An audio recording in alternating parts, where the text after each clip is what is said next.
dear naba, a dear Nancy or Ghana. I gave for a quad declare say, I fed ye, they are free forever. A same way I suffer for the Binumaya Dino, and just a Ghana suffer for Binin to Muya Funin and Nam. Sana Muya Gano de Deninano, no Muya Funin Yamo, suffer Bianca wants them because or Passaya didn't to board so. Ah, I'm Robert Sikan Sunidi, and Tinasa or the Abarano. Onya Kwasia Sika, Nasa no, Duncan William, Onya Kwasia Sika, Nasa no. Kwame Baffa Abronye, Bruno Regional MPP Chairman, Honorable Abronye DC, concerning gay photo shoot na a course so Ghana Independence Square, Kwame Nkrumah Museum, any other places in Accra, live and real. South African gay couples on Beki Ghana Harness, Ombeye, and Yamaho Ebegu Ghana Yanamasano. On that particular issue, no. Abronye DC what the now two from one, or Shadan Tiasimbia Mahama Akafaho, and office will head the clergy. And so for them go share bomb Mahama Noa. I said Duncan Williams or Penyah Duncan Williams, Edmund into minor. Oh, when you know, be a country. So for Penyah Duncan Williams, when you know ye say a jar, Abronye Abba Twaba the son. A near jacket to a Jerry, Ghana Fair Service Square 8 minimum. Now Mahama so the when you know ye, they will say Abronye DC, the go pie, Wabe fire, I Penyah Brook Media. Mess was any demo. Over like a video, no other room, subscribe to the summer click notification and updates. Na bachelor wa adwene de mama e wo comment section so baso no achi bi no for say enye bi ahwe eti Ghana de onum say number 1 trending story independence gay kiss is as o Google now go search for independence square kiss here the paper live and rule South African gay couples o make people Ghana independence square na e ho enu mutwa these particular pictures as videos as a mema mi no o mo fi mo ho ano e kiss e smooch each other I say o you know I want to say and baby, I'm going to Independence Square. Baby, I create freedom and justice. I don't Ghana flag.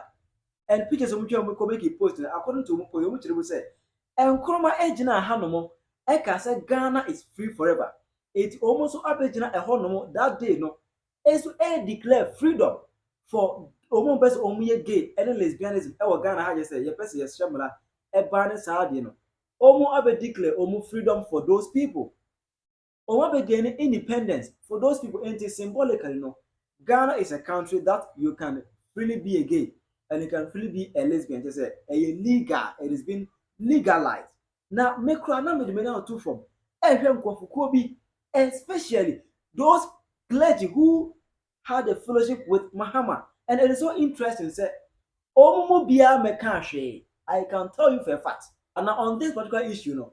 And Abronye this Abembi. Only say Mahama so ya asori Penyah. Assumption of God for asori Penyah which say Mahama paying under watch. And as hard way air costing the area Ghana we new man say Ghana there. Abronye this ejrim say adna go from be no.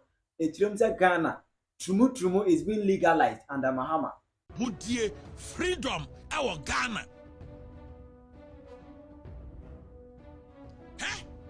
A language and no more catch the Blaster Square, Anameboa, Independence Square or Blaster Square. And no muko deny. Aye, Asama or more catch say. A banwe pensuano, woman your freedom. Yes, a Christopher. Yana no one come of war. Muslim community. Nanano Mamugunsa, the traditionalists. Monsore. Nane gave for say, woman your freedom. Ewo abanwe penso. And until Muko Dina Independence Square. Babia Ghana. Enya Fahudi. A dear Naba. A dear Nancy or Ghana. I gave for a quad declare say, I fed ye, they are free forever. Continue. And His Excellency John Dramani Mahama demonstration gave what declare our Independence Square say they are free forever. And she said, yeah, Obi person ye gay piano or you're free to do gay Independence Square. At then. Continue. Assemble na see. Continue. Na gay for timi beka kire ye say. Woman declare freedom. Continue. Freedom. Woman ya freedom say.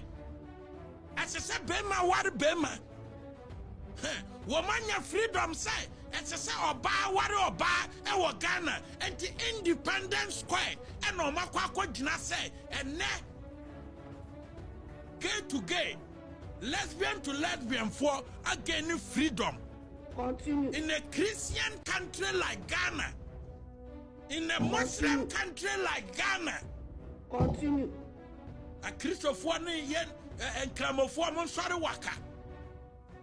Na samot nasi say abayina banti ye pe favor. And asem way asafo no binuma ye dino e krese Ghana asafo binu do omo ye funu nenam sa na omo ye ge no dede nyina no na omo ye funu hia omo. Continue. Ye ma omo board so kwatena omo pe board so chense omo beka gay asem. Continue. Asafo binu wo Ghana omo pesa omo kwatena board so e chense omo beka gay asem. Gay enya depa. Gay enya depa emusu ewom eyadia ewom and na asafo percent won be yeba appoint omo to the governing board e chense omo beka gay hu asem. Continue. And then asafo binum e percent womo kwada government board or so because womo pay favor from the government. Womo pay contract from the government and to gain na womo declare say omanya independent e wo Ghana ha no sofo bia nka ho asem because o pese ye de to board so na kwasie da kra de baako be kwa kogina na sodam I declare no wa bibie ne hwenim ne nasom anyina mpaya obebo no enkosi hu o bibie ne hwenim ne nasom otese basika pampa no wo babia. I command the Holy Spirit. I command the enkobabia. No way no anybody see Duncan Williams. I was so far have a fellowship with Mahama. After already 2024 election, now Duncan Williams into say on the crown of war. Odi gathering up to Mahama a bomb pay man for tons I can see. Campaign go Mahama so. As in Mahama are junior any answer. Na unfamu or my concern Ghana. What I say. However, I say Mahama shouldn't pay evil with evil. Yes, sir. Okay, side to Mahama for. Our brother this HLM said Duncan Williams or Hennifa Anna Sabi Enyambra same way. Across support Ghana Independence Square. Na o ontimi mekasa ye asinyame sofo ontimi nkasa entia adentina Duncan Williams ayedi. That His Excellency John Dramani Mahama and to you happy so manya freedom. What? Catholic Bishop Yenim and some Amoka 2024 2023 Efage Christian Council Yenimun Sama Mokaya 2023 2024 Efage and declaration aba say omanya freedom why na ma o makukuduro e ma o mukọ gina ayi Independence Square say womanya freedom ente say Ghana hade obia betima yedai aye gay e wa ha why na ma o sa akukuduro no so mo nkọ gina Independence Square no a unique in the country. Independence Square no a unique in the country in the sense that when a Dr. Kwame Nkrumah ejina ye kasa say o man Ghana yade ho afrin kwasumu enne obi ko gina sa Independence Square no efi bema ko gina ofi ne yonko bema no a ne o ka kire Ghana. The Muslim community, the Christian community ni say to say gay for ababe do omo ho nti omutimi ware omutimi bema timi ware bema oba timi ware oba sa na omoka. And then the Catholic Bishop ebesi na me home statement samodi abadia aboafo maniso Christian Council gay for declare so manya freedom under this government and Christian can't be seen ne. I'm Robert Sikan Sunidi. Inti nasa odi abano. Onya nkwasiya sika nasa no. Duncan William. Onya nkwasiya sika nasa no. Yes. Onya nipa buni faswa. Say ya no behave. Na ye no bet na kroma obabo unsem.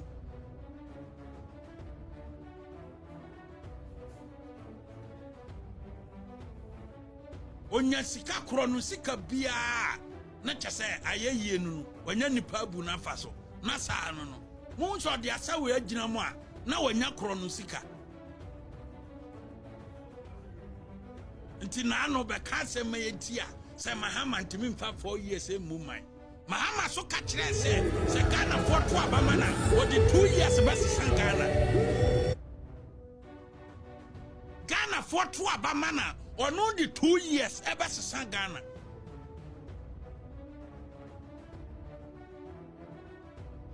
Yes, it's here. It's here. And now, minim said the Christian community. Asafo for mo Ghana omunni sikachi. Minim said the Muslim leadership for binu munni sikachi ebe babontin ebe condemn this art no. Ye wo genuine people omu ye nyame adwuma wo Ghana ha. And we know them. You were genuine people, Wamosum, Ewon Kramodimu, we know them. Oman Trasi, Amasa independence na, gave for so manyano, and Koso. And now, Duncan Williams need to me influence, a sofu for binum say, a binuma kwako kisi, Wamanoa. And more beer mekan wasem, because Wako discover chairman, some pastors. Duncan Williams and Jessica abetama some pastors to keep quiet. Say binuma kwako kisi our independent ya. Asofo no binum enye din no munyi skansha omo. Mo kisi mo adana ye behye mu nyina. But Ghana de omatima ba be gina Ghana. Afi omano akase omanya independence. Ba bi oman no gina ye enya fa hodie no. Omako gina ho afi omano. And then a man for fish said it is okay. Musuo onyankopon abufu show ebe sare wo man Ghana. Onyankopon abufu show na eba no e de kwam na eba o man Ghana. Na mu didi Duncan William no machia. A wo mu na se so mu ya sofo a obi anim say odi kan kwa urobre edi tuo agije nkrofo sika nyose sa sika nisha wati asori wodi mu sika nyina osi eswa afede odi awura politics mu sa nipa we kefo ba no convince atofofo binum a onim omo men kan wasem Ghana de ebedi week no na atwa mo men protect government no mo men protect abai no mo bia nkoka ge hu asem who born dog Duncan William, who are you? Who are you? I wo ya wo to o nyankopon nim wo tell me my Abronye wo Duncan Williams wo yi na wo kra nyankopon asakra wo Duncan Williams wo ti nyame asakra na me ntwintu onkum nipa da me nkọ urobreda me na nyankopon sakra me wo Duncan Williams wo ti nyankopon wo sra wo so wo da wo hu bibi wo Duncan Williams wo so ya sofo tell me my Abronye ametia wo yi because of say me ni conquensa voice how good Father I command because of say me mo san kwase ampaye nti me no me de nyame ni me because wo de otim bia ohwenem mo mpane kwase ampaye ni bi mbeto so ne mo nkyira manfo ne kwase ampaye na oba oteatea mu no a on kan okora na odinam kroma say ye mama hama nko na 4 years don't mean fa nyahwe no mo fa meto so ne mo o wampaye bi nkwase ampaye bi producers mo hwehwe mra odisika o odisika no we wa asa na before ansa na o be disika no so e won kwase ampaye bi obo mo fa meto so mo bate hwe dia metna kroma na mo magisika any magay for matna so na no memra so e wo krom ha because mo na mo wasika no makan ya no atum oh asofufu omu ni bie asofufu omu di nyame adie no and na nwumre omu hweme they will come out in their numbers and necessary Catholic bishop for mo sorry as a Christian council mo sorry as a Pentecostal council mo sorry as a Presbyterian Church of Ghana mo sorry as a Methodist Church of Ghana mo sorry as a mo sorry as a mo sorry all the one-man churches now mujiri yesai onyankopon ana atonsa afremo no nyamedimu ana mo ye nyame aduma no fa voice ne to so man powers of the blood of Jesus to override in the womb of the enemy his hopes, wishes, projections, expectations. And I set in motion the overriding powers of the blood of Jesus to override in the womb of the enemy. What I said? I think Duncan Williams, I did Abronye James and Yamukura Nimono. Abronye this Naminimo, essence of Penyah Duncan Williams. Not because I bury and all the do gumbili heat no. Or the West Mahama said Mahama as a sole penny. Under your watch, and I do because party a shame for you as president. Under his watch, gave for again independence at the Independence Square.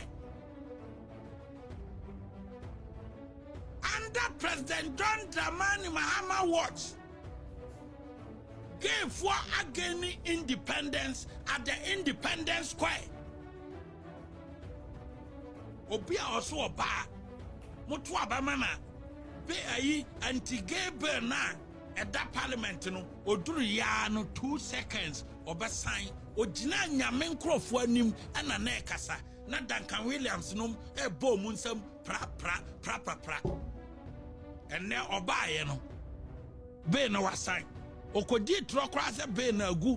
This is starting for fro. By Emrano, say parliament be a starting bill process.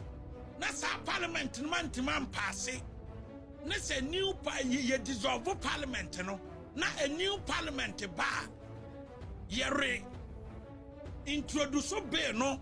Our new parliament no ma passing. A reintroduction of the bill. Process in the BBI day, ewo into Mbasandia parliament, no more code lay, bill no, na a fast 21 days in more, na Baba Yemara. And so, President Mahama, I catch the Ghana for say, on what already president, na anti-gay bill no. Ayira, I spy to a known to me near home, and this is a starting process in a fufro, and a bamba ben say, oh boy. Etimino say a jada parliament. And now me mamu breaking news from parliament. When is someone Abronye DC Ababeka? Wait for part 2 part 2. Every Abronye DC. The reactions to some Georgia obe shaky blame on MPP government. Jiraje Mame Ewa comment section. Come back for part 2 of this story. I Penyah Media. Okay.